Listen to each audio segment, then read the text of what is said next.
মৰমৰ ছাত্ৰ ছাত্ৰীসকল আমি আজি ক্লাস 10 গণিতৰ স্থানাংক জ্যামিতিৰ 7.1 অনুশীলনীৰ দুটা অংক আমি সমাধান কৰিম।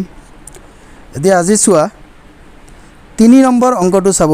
চোৱা 3 নম্বৰটোত কি কৈছিল যে 1,5 2,3 আৰু -2, -11 বিন্দু কেইটা একৰেখীয় হয়নে নিৰ্ণয় কৰা। ওদিকে যে তিনটা বিন্দু দিয়া আছিল আৰু বিন্দু তিনটা একৰেখীয় হয় নে নহয় তাক নিৰ্ণয় কৰিবলৈ দিছে। এতিয়া প্ৰথমতে আমি 3 নম্বৰটোত যে ধৰি ল বিন্দু কেইটা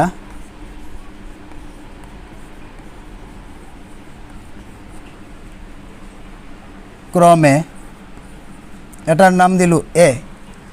প্ৰথমটো আছিল 1,5 B 2,3 আৰু C -2, -11 এই তিনিটা বিন্দু। এতিয়া এই তিনিটা বিন্দু একৰেখীয় হয় নে নহয় আমাক এইটো নিৰ্ণয় কৰিবলৈ দিছে। এতিয়া এইটো উলিওৱাৰ কাৰণে প্ৰথমতে চোৱা এই বিন্দু তিনিটাৰ আমি দূৰত্ব উলিয়াম। যে প্ৰথম যেটো আছিল এ আৰু এটা বি, তাৰ পিছত আছিল সি। গতিকে ইয়াত আমি প্ৰথমতে এ বি বিন্দুৰ দূৰত্ব উলিয়াম। এ বি বিন্দুৰ দূৰত্ব। গতিকে দূৰত্বৰ সূত্ৰ আছিল x1 - x2 whole square plus y1 - y2 whole square. এতিয়া যদি আমি তুলনা কৰি চাওঁ যে এ আৰু বি যেটো আছিল x1, তাৰ মানে ইয়াত x1 ৰ মানটো চোৱা যেটো ইয়াত আছিল প্ৰথম যেটো সংখ্যা থাকে এইটো হৈছে কিমান 1 আৰু x2 দ্বিতীয়টোত কিমান আছিল 2, y1 কিমান 5 আৰু y2 হৈছে 3। গতিকে এই মানকেইটা যদি আমি সূত্ৰত বহুৱাই দিওঁ তেতিয়া মানটো পাই যাম x1 ৰ মানটো কিমান আছিল 1 মাইনাছ x2 যদি চাওঁ কিমান 2 হোল স্কয়ার প্লাস y1 কিমান আছিল 5 মাইনাছ 3 হোল স্কয়ার। ইয়াৰ পিছত -2ৰ পৰা যদি +1 এটো যোগ বিয়োগ কৰোঁ তেতিয়াহ'লে আমি পাই যাম -1 হোল স্কয়াৰ প্লাস 5ৰ পৰা 3 গ'লে কি থাকিব 2 স্কয়াৰ। এতিয়া -1 স্কয়াৰ মানে 1 এই হয় আৰু 2 স্কয়াৰ মানে কিমান 4। তে 1 আৰু 4 প্লাস কৰিলে 5। গতিকে ইয়াৰ পৰা আমি ৰুটটো আঁতৰাব নোৱাৰো যদি এইটোই হৈছে ইয়াৰ মান দূৰত্বটো। এ বিৰ দূৰত্ব পালো কিমান √5। ঠিক একেদৰে আকৌ ওলাব লাগিব BCৰ দূৰত্ব। BCৰ দূৰত্ব।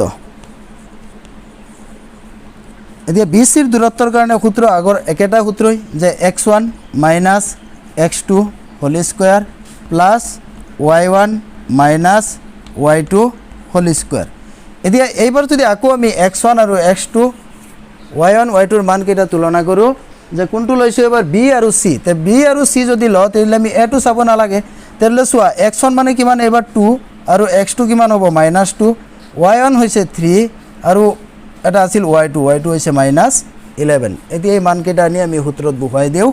এতিয়া চোৱা x1 ৰ মানটো কিমান।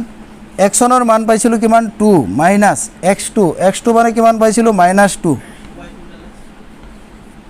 Whole square. আচ্ছা তাৰ পিছত প্লাস y1।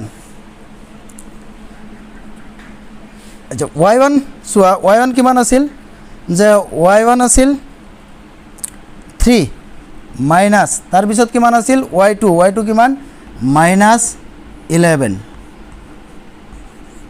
Whole square. এতিয়া হিসাব কৰা এইখিনি যে 2 আছে মাইনাস চোৱা মাইনাসে কি হয় প্লাস ইয়াতো 2 হোল স্কয়ার প্লাস ইয়াত আছে কিমান 3 মাইনাসে প্লাস কিমান পালো ইয়াত 11। এতিয়া দুটা যোগ কৰিলে কিমান ওলাব 2 2 4 তাৰ মানে 4 স্কয়াৰ। ইয়াত আছে কিমান 4 আৰু 11 কিমান হ'ল 14 স্কয়াৰ। তাৰ পিছত এইটো স্কয়ার ভাঙি দিয়া 4 4 গুণ 16 ইয়াত আছে কিমান 14 স্কয়ার কৰিলে 196 হয়। তাৰ পিছত এই দুটা যোগ কৰিলে কিমান পাম যে যে 6 যদি আমি ইয়াত 4 যদি লৈ আহোঁ 200 তাৰ মানে 212 পাই গ'লোঁ যোগ কৰিলে। এই যে 212 যেটো পালোঁ এইটো এটা দূৰত্ব কাৰ পালোঁ আমি BCৰ। এতিয়া আৰু এটা দূৰত্ব ওলাব লাগিব আকৌ, এইটো হৈছে কাৰ ACৰ দূৰত্বটো ওলাব লাগিব। প্ৰথমতে ওলালোঁ AB তাৰপিছত BC, এতিয়া ওলাম আমি ACৰ দূৰত্ব। গতিকে দূৰত্বৰ সূত্ৰ যদি একেটাই তেতিয়াহ'লে ইয়াত চোৱা যে এইটো কাৰ ACৰ AC বিন্দুৰ দূৰত্ব। এতিয়া AC যদি আকৌ আমি আগৰ দৰে মানকেইটা ইয়াত লিখি লওঁ তেতিয়াহ'লে চোৱা A আৰু C, তেতিয়াহ'লে আমি এবাৰ B টো চোৱাৰ প্ৰয়োজন নাই, ধৰি লওক B টো কেঞ্চেল কৰি দিলোঁ, তেতিয়াহ'লে x1টো কিমান হ'ব 1 আৰু x2 কিমান পাম -2। ঠিক একেদৰে y1 কিমান পাম 5 আৰু y2 কিমান পাম -11।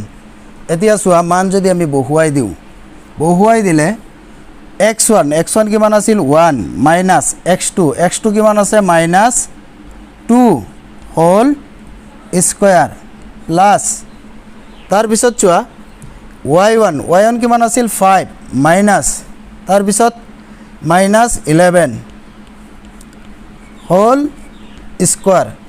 এতিয়া 1 মাইনাছে মাইনাছে +2 হোল স্কোয়াৰ প্লাছ ইয়াত আছে 5 মাইনাছে মাইনাছে +11 হোল স্কোয়াৰ। 1 আৰু 2 যদি প্লাছ কৰা কিমান পাবা 3 স্কোয়াৰ প্লাছ ইয়াত চোৱা 5 আৰু কিমান আছে 11, দুটা যোগ কৰিলে কিমান হয় 16 হোল স্কোয়াৰ। এতিয়া 3 গুণ কিমান হয় 9 আৰু 16 গুণ 256 256। এতিয়া 256 আৰু যদি আমি এইটো প্লাছ কৰোঁ 9 তেতিয়াহ'লে কিমান পাম 265।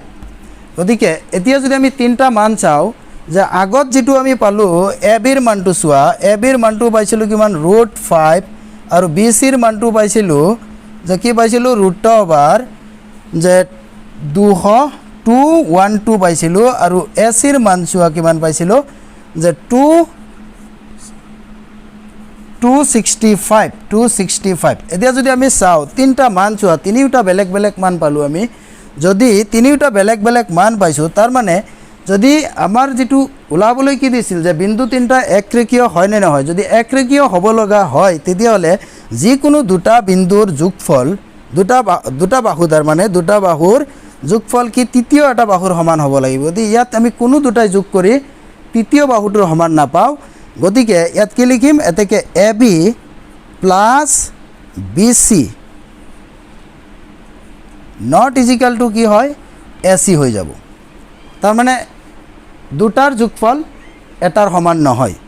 যদি দুটাৰ এটাৰ সমান নহয় তেতিয়া কি লিখিব পাৰি এতেকে বিন্দুকেইটা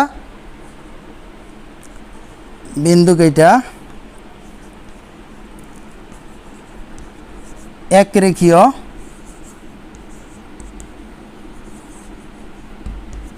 নহয়। ইয়ালৈকে অংকটো।